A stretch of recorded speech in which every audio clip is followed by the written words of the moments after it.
മലയാളികളുടെ കായിക ചരിത്രത്തിൽ തിളക്കമാർന്ന നിരവധി ഏടുകൾ സമ്മാനിച്ച മുൻ രാജ്യാന്തര ബാസ്കറ്റ്ബോൾ താരവും പ്രശസ്ത പരിശീലകനുമായ കെ.വി.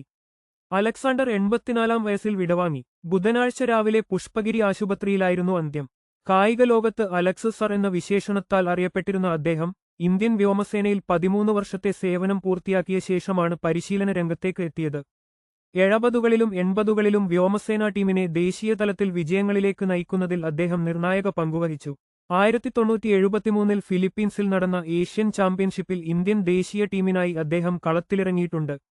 കേരള സ്റ്റേറ്റ്സ് സ്പോർട്സ് കൗൺസിലിൽ ചുമതലയേറ്റ ശേഷം Ernakulam saint Teresa's college, Changanassery assumption college എന്നിവിടങ്ങളിൽ അദ്ദേഹം പരിശീലനം നൽകി.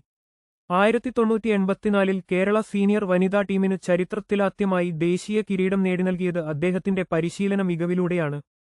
പ്രസന്ന ജയശങ്കർ, രാജി തമ്പി തുടങ്ങി ഒട്ടനവധി പ്രമുഖരെ കായികലോകത്തിന് സമ്മാനിച്ചത് അദ്ദേഹമാണ്. അമ്മിണിയാണ് ഭാര്യ. ആശ, അഞ്ജു എന്നിവരാണ് മക്കൾ.